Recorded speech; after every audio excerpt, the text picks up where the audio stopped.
वो एक इलेक्शन की तरफ पाकिस्तान को ले जाएं और इमरान खान साहब लॉन्ग मार्च की सूरत में अगर इलेक्शन हासिल कर लेते हैं तो उनके लिए तो सब कुछ पॉजिटिव हो जाएगा, लेकिन ऐसा लगता नहीं है कि सारा कुछ पॉजिटिव होगा।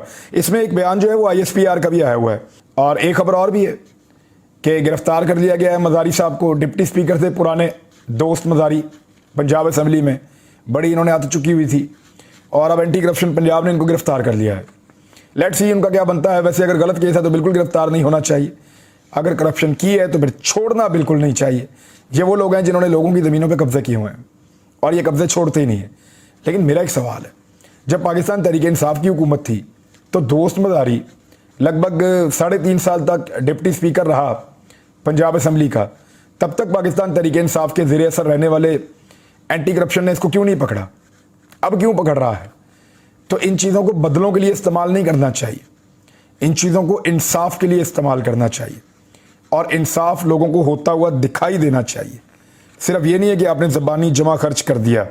शहबाज शरीफ साहब ने क्लेम किया है, मुझे तो इस क्लेम के ऊपर ज़रा थोड़ा सा हंसी आ रही थी क्योंकि मियाँ साहब का नहीं बनता ये क्लेम, कोई भी करे इस मुल्क के अंदर। मियाँ साहब ने फरमाया कि नदीम अंजुम साहब DG ISI ने मेरे से इजाज़त लेकर ये प्रेस कॉन्फ्रेंस की है। तो ये बड़ी इंटरेस्टिंग चीज़ है। उम्मीद करते हैं कि ये खबर सच होगी और अगर ये खबर सच है तो मुझे इसकी बड़ी खुशी है। राणा सनाउल्लाह साहब ने एक स्टेटमेंट दिया कि इमरान खान साहब बिल्कुल पॉपुलर नहीं है, ये सिर्फ एक प्रोपेगेंडा है। तो मैं आपको 2 मिसालें दे देता हूँ, 3 बल्कि। एक तो ये है कि PMLN का जो आखिरी जलसा था पूरी क़यादत ने मिलकर किया और लिबर्टी चौक में PMLN बाकायदा दफन हो गई, अल्लाह रखा पेप्सी के डांस करते करते। हमने देखा लाहौर में वो कुछ भी नहीं थे और अब आप एक लॉन्ग मार्च देखें जिससे सबको सांस चढ़ रहा है, सब परेशान हो रहे हैं। दूसरी जानिब इमरान खान साहब ने हाल ही में 2 इलेक्शन लड़े। एक उनकी जमात ने 75% इलेक्शन पंजाब के अंदर जीता है, शदीद तरीन धांधली के बावजूद, अपोजिशन में होने के बावजूद 75% सीटें वो जीत गए हैं, यानी 3/4 सीटें उन्होंने जीती हैं। और PMLN और PDM की सारी जमातें मिलकर भी 20% जीत सकी, एक सीट कोई और जीत गया।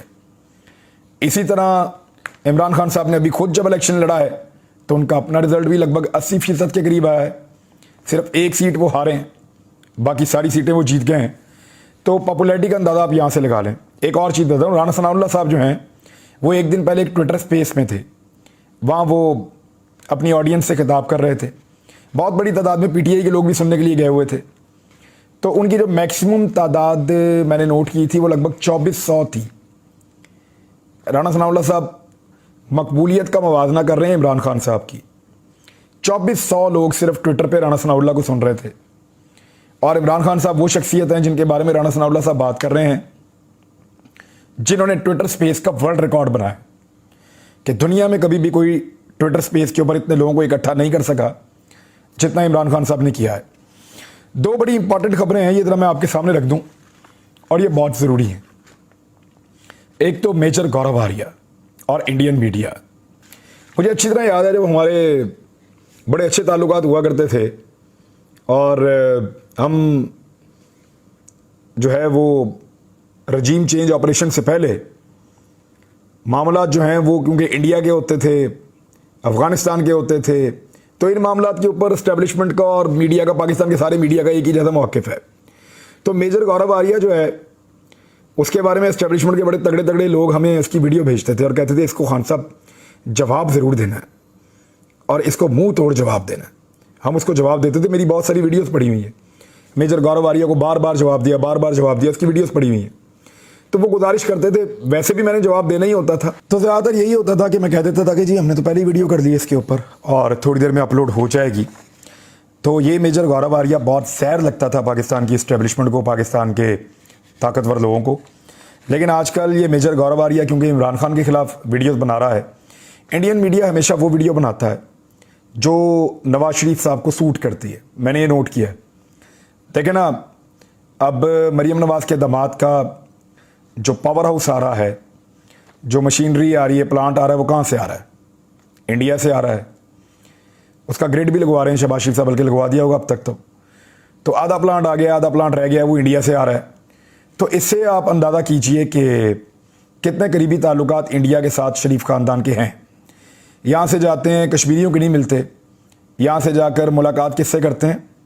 हुर्रियत रहनुमाओं से नहीं करते, मुलाकात करते हैं जंदल से, मुलाकात करते हैं कारोबारी मित्तल से, उनकी फैमिली से, हुक्मरानों से इंडिया के, उनसे मुलाकात करते हैं।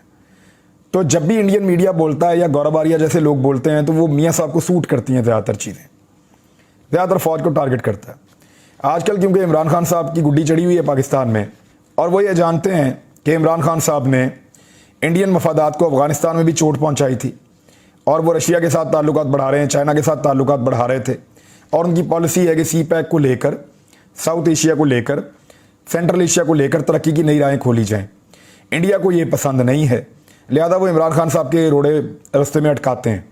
तो आजकल वही मेजर गौरव आर्या उसके क्लिप काट काट के मेरे कुछ और दोस्तों को भिजवाए जा रहे हैं, और ये कहा जा रहा है कि अब ये जो बंदा कल तक झूठा था, नंबर 1, ये जो बंदा जिसके बारे में ये क्लेम किया जाता था कि इसका मौक़िफ़ ठीक नहीं है, ये जो बंदा जिसके बारे में पाकिस्तान के ताकतवर लोग कहते थे ये बहुत बुरा आदमी है, वही सारे लोग अब कह रहे हैं कि इस बंदे को कोट करो, और इस बंदे को कोट करके या इंडियन मीडिया को कोट करके इमरान खान को मारने के लिए इस्तेमाल करो।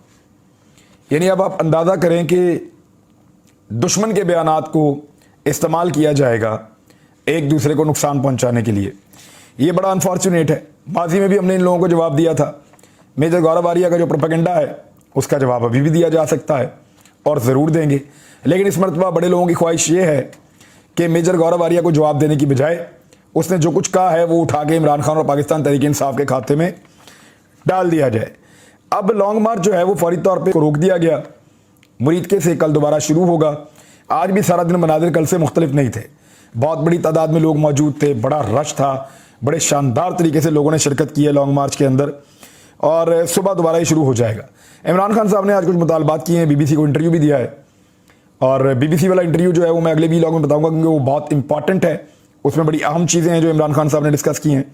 लेकिन इमरान खान साहब ने आज 2 मुतालबात किए हैं, एक चीफ जस्टिस ऑफ पाकिस्तान से और एक chief of the army staff general Qamar Javed Bajwa से। बाजवा साहब को उन्होंने कहा कि बाजवा साहब, आपने बिलावल भुट्टो जरदारी के कहने के ऊपर कराची का सेक्टर कमांडर तब्दील कर दिया था, और अब एक सेनेटर हैं, बुजुर्ग हैं, उनके कपड़े उतारे गए हैं, और वो भी अब ये कह रहे हैं कि बड़ी सख्त ज़्यादती हुई है। तो फौरी तौर पे इस्लामाबाद में जो 2 ऑफिसर्स जिनके वो नाम ले रहे हैं उनको ओहदों से हटाया जाए और जो कार्रवाई है फिर वो की जाए।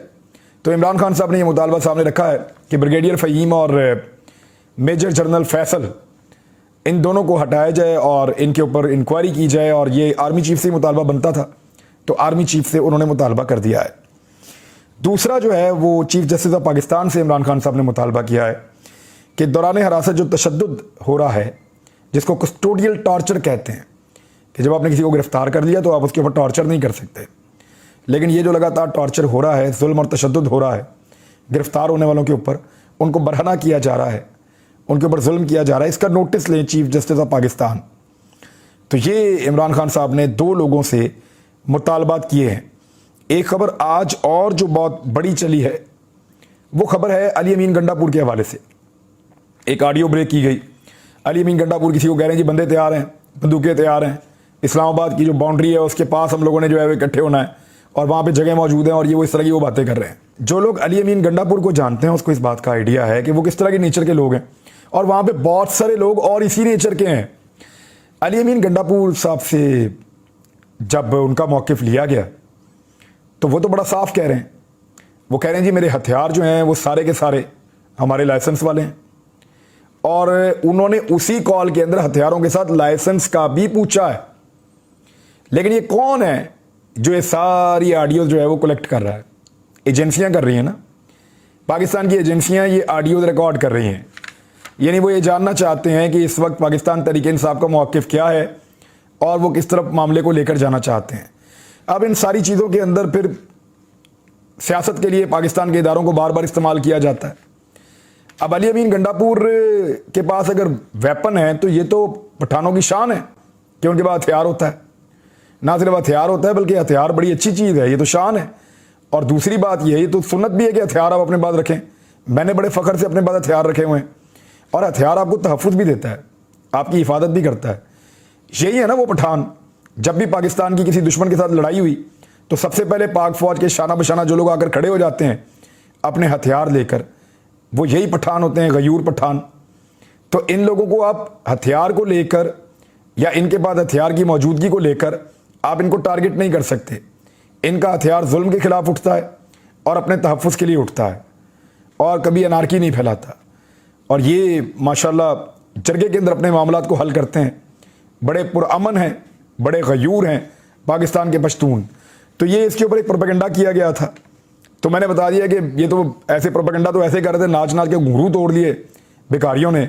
और वो ये शो कर रहे थे कि जैसे पता नहीं अली अमीन गंडापुर टैंक लेकर आ गया है, कोई एटम बम का फार्मूला उसके हाथ लग गया है। और बंदूकें हैं, सबके पास हैं, हर बंदे के पास होती है बंदूक। और लोग जो है वो उन बंदूकों को जो है वो अपनी हिफाजत के लिए इस्तेमाल भी करते हैं। और इमरान खान साहब की हिफाजत जो है वो इस वक्त सबकी प्रायोरिटी भी है और होनी भी चाहिए। अब ये लॉन्ग मार्च गले पड़ रहा है, इससे पहले सब चाहते हैं कि कोई मसला हल हो जाए। लेट्स सी गुजरांवाला तक मसला हल होता है या गुजरांवाला क्रॉस करेगा, क्योंकि इमरान खान साहब अभी एक एक शहर को लेकर जा रहे हैं, फिर अगले शहर में जाते हैं तो पिछला शहर वापस चला जाता है घर अपने। लेकिन जब इस्लामाबाद जाएंगे तो सारे शहर इकट्ठे हो जाएंगे, सोचो तब क्या होगा। अब तक के लिए इतना ही, अपना ख्याल रखिएगा, अपने इस चैनल का भी। अल्लाह हाफिज़।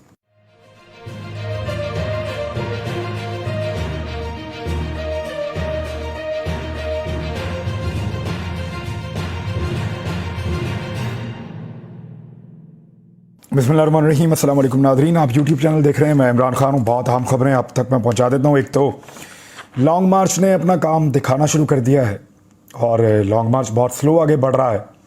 इमरान खान साहब मज़ीद टाइम गेन करना चाहते हैं। जिस तरह वो लॉन्ग मार्च को लेकर चल रहे हैं, इस तरह तो ये लॉन्ग मार्च को 1 महीना भी इस्लामाबाद तक वो चाहें